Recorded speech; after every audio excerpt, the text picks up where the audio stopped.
Hello mga ka-health, Dr. Aligid again. So, this is in continuation sa akong content na about paracetamol.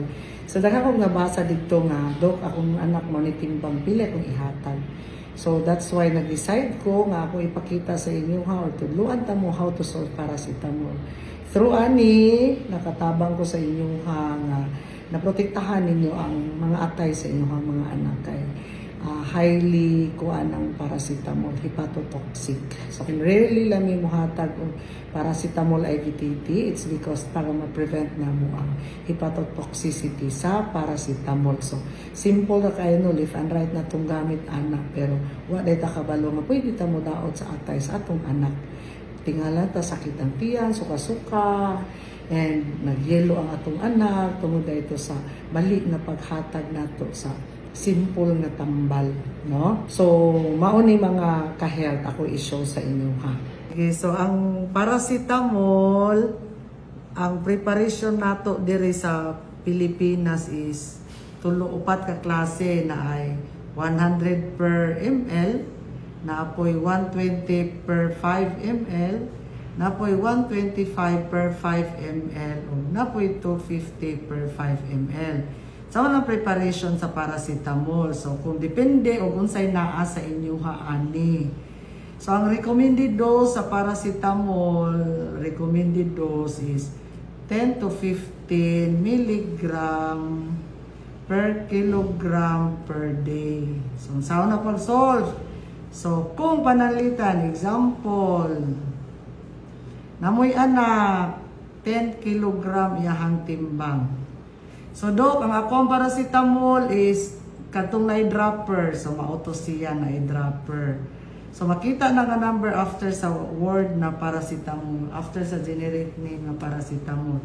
So, 10 kilogram times, ang atong gamiton 10, pwede po mo 15, pero pinaka-safe is 10. Usually, 10 ang ginagamit nga recommended dose. 10 times 10 nga recommended dose. So times pila ning naa dinhi. So kung kanima na to kay mo na available. So times 1 kay per ml man, so 1 is equals to 10 times 10. 10 times 10 equals 100. Unya kani diri nga kuan sa paracetamol mo na imong i-divide. So divide 100. So is equals to 100 divide 100 is 1 ml every 4 hours ihatag.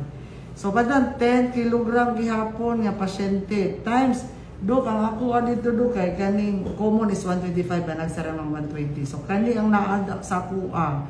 So times 10 gihapon nga recommended dose gikan na diri nga constant times pila man kani ang kaning diri 1 mo manino so mao pud ni ang imo ibutan diha times 5.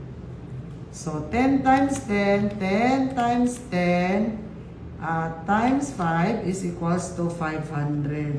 I-divide din mo sa kaniniya, 125. Mo ni preparation sa paracetamol. So, divide 125. So, 4 ml ang imuhang every 4 hours. 4 ml ang imong ipainom. Kung ang imuhang anak 10 kilos na kani imong paracetamol na available. Example pag yun, Sharog di makuha no 10 kilogram gihapon, unya to 50 may naas kuha Dok. So 10 times 10 gihapon ang recommended dose times 5 gihapon nga diha sa iyang per ml. 5 is equals to bilang na 500 gihapon. Divide to 50 is equals to 2 ml every 4 hours. So gets, so ana ra siya kasayon pero dili tanan kabaluan ni even mga nasa medical field like nurses dili tanan na sila kabalo mo solve ani kay di man nila trabaho nga ni doktor. Igo ra na sila mo carry out sa mong order.